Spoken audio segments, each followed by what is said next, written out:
Welcome back, everyone, to another episode of Tevora Talks. I am your host, Cash, joined as always by my co-host and partner in cybercrime, Matt Mosley. How you doing, sir? A lot of cool stuff in the hack world happening these days, if you've heard.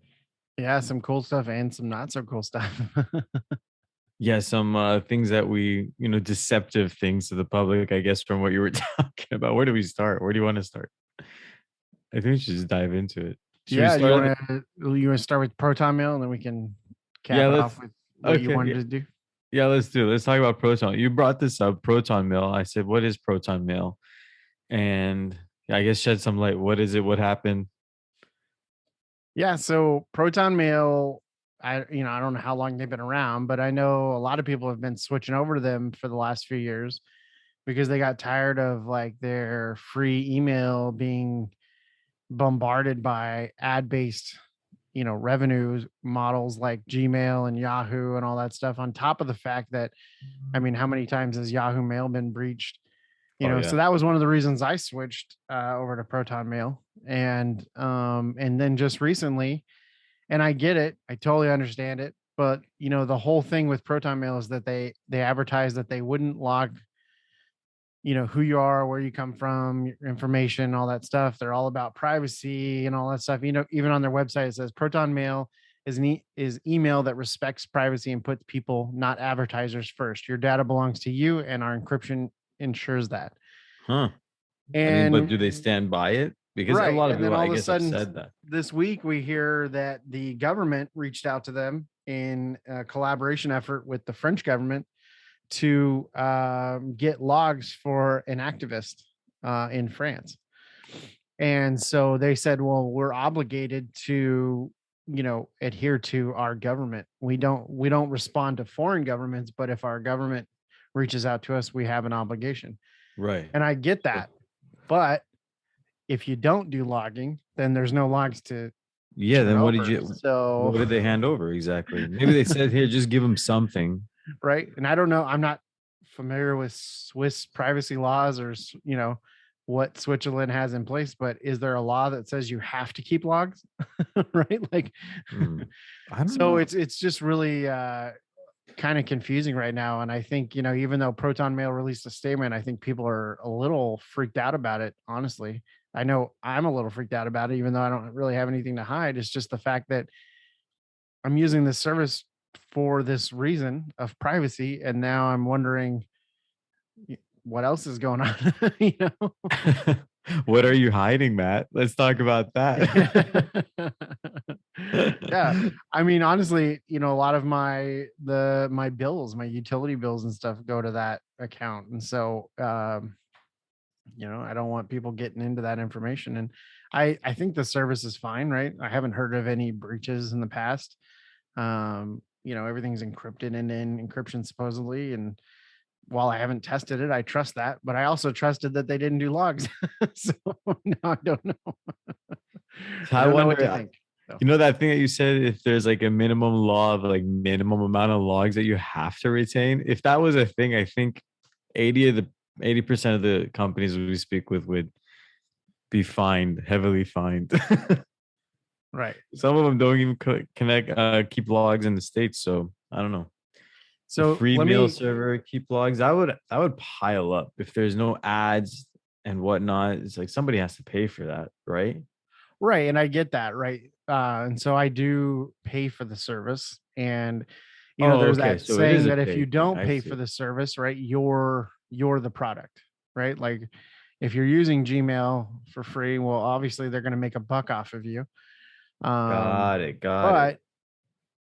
But at the same time, it was on their website that they don't do logs. So they did do a blog and they wanted to release a couple clarifications that says, number one, under no circumstances can our encryption be bypassed, meaning emails, attachments, calendars, files, etc., cannot be compromised by legal orders.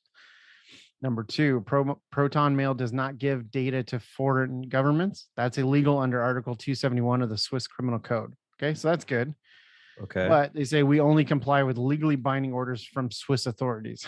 So how hard is it for a country to collaborate with the Swiss government? Probably not that hard.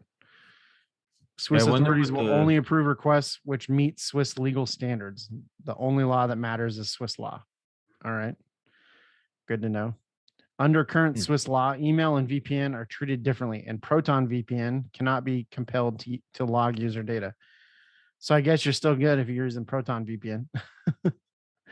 And due to Proton's strict privacy, we do not know the identity of our users, and at no point were we aware that the targeted users were climate activists. We only know that the order of the data from the Swiss government came through channels typically reserved for serious crimes. Well, there you go. I mean, that could be something. If even if they have logs and the way that they, set up their systems to generate the logs, whatever code that is to say, hey, every time something happens, log XYZ, write it here. Maybe they just don't pull any data, right? If they have no idea who their users are, they can just give like an arbitrary amount of logs to the, government and be like, here you go. We don't know what you're gonna make of this, but here you go. Yeah. I And guess, Proton right? still stands by the user, right? They always talk about how they fight for the users. They said in their one of their, I guess it's called their transparency report, that they fought over 700 cases in 2020 alone Oh, to wow. prevent different legal entities around the world getting access to user information. So I mean, I guess that's good.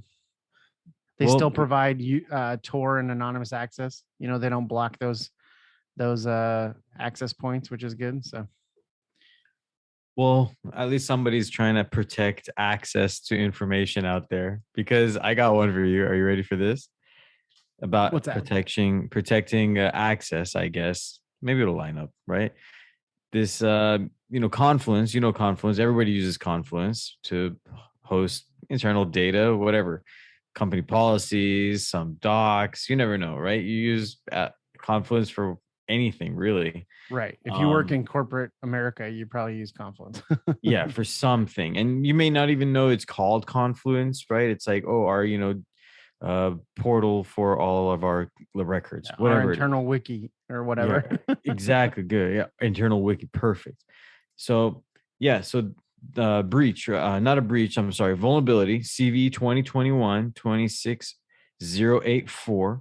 It's a flaw which concerns object graph navigation language.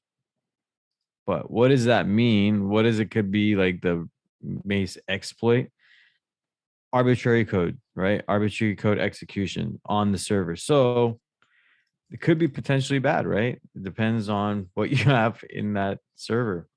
Definitely. And this is for anything forward facing or internet facing? Yeah, I mean, imagine. I hope, if you have Confluence, it's not sitting on your, network and then it's internet facing at the same time and it's in the safe zone, hopefully. But, you know, not too many people have that, I guess. Yeah. Well, I was just curious because, it sounds like it's on-prem. So if you had the cloud-based version of it, you're probably okay. Oh no, yeah. In regards to that, no, this is of course, yeah, infecting on-prem servers. So they've pushed out a statement and say, hey, patch your stuff, right? If you're using Confluence on your own server. But then I'm hoping that hopefully whatever the server that is, because if you have remote code execution, you can do whatever you want, right? Right. Definitely on that server. Yeah. Yeah. So hopefully, even if you do have this, a best case scenario, you forgot the patch, you haven't heard the news, you don't have any good data, and it's in, the DMZ. Worst case scenario, you have a lot of stuff on there. It's inside your network, and whatever code that executes, hopefully you have good, walls and tools up to prevent any lateral movement. I mean, it wouldn't be the first time I've heard of a DMZ server being on the domain. So, so if someone was able to get access to that server, they could definitely escalate, assuming this is a Windows box or something like that, and get domain credentials. But yeah, that's interesting. A lot of big names possibly affected by this. I don't know if you read who some of the major companies would be, but like the New York Times, Twilio, LinkedIn, HubSpot, GoPro, Audi, Docker. Wow. And NASA, I'm sure that list is endless. NASA, oh my god. I just Tevora. hope Tevora, yep, we No, we have don't. it. We don't have an on-prem solution. But yeah, again, like these on-prem, right? Again, data gets expensive. So these huge companies that have a lot of these internal documents, it's going to be easier for them to host it themselves. It makes sense, but right, you always have these issues like this. I mean, you Oh, here can't you really. go. I mean, Sorry. nowadays, According right? to a Like, search engine, they found 14,637 exposed and vulnerable Confluence servers. wow, Sorry. Go ahead. that's a lot. I Yeah. don't know. I don't know where I was going with that rant. Sorry about that. Oh no, I know what I was gonna say. You said it's okay, we're in the cloud, but now we've seen in the recent past that you can't trust your service provider 100% either. So Exactly. And if you were to get remote code execution, you could put whatever you want on there. You could even attach malicious files to those wiki articles, and then you get something like ransomware. ooh, that was smooth. That was smooth, man. I'll let you throw it. Just go into it. Since you said it, you took it there. I was going to do it with Proton Mail too, because a lot of ransomware use Proton Mail.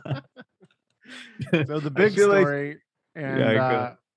thank you for letting me introduce it. But Yeah. this was all Cash because he wanted to talk about this. Howard University in Washington, D.C. partially reopened today after a recent ransomware attack, which basically forced the university to cancel Tuesday's classes.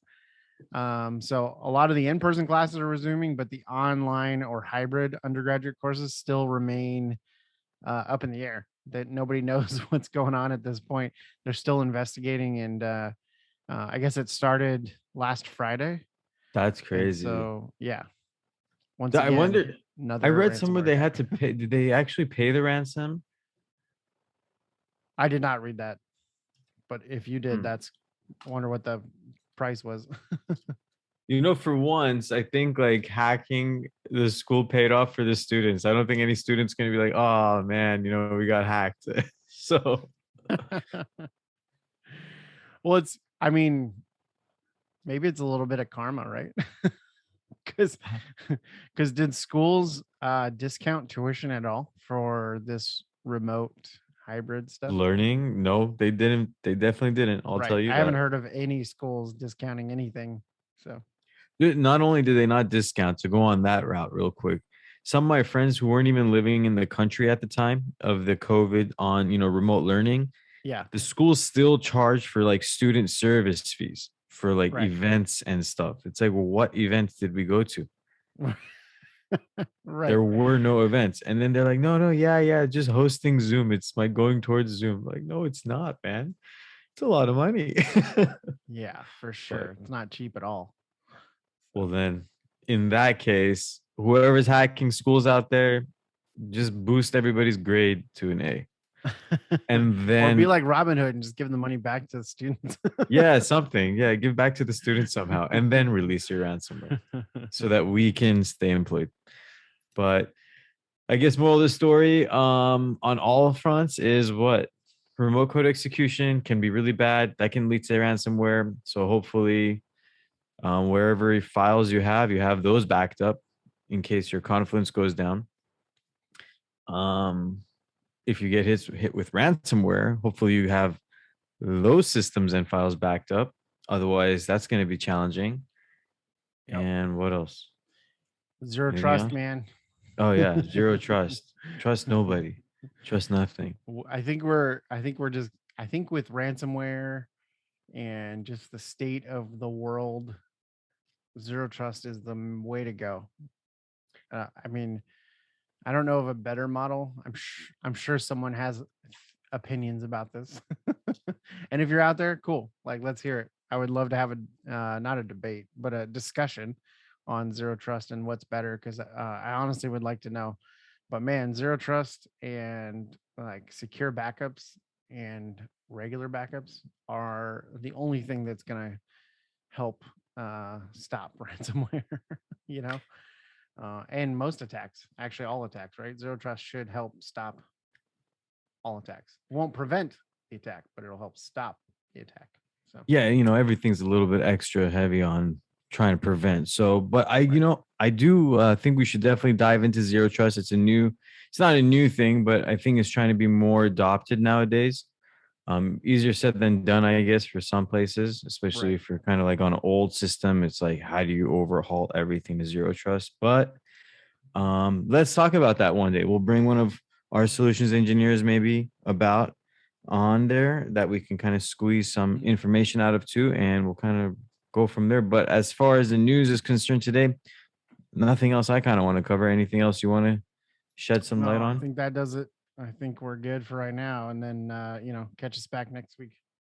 Yeah, catch us back next week. Some news. Howard University, good luck. May you find the root of your investigation.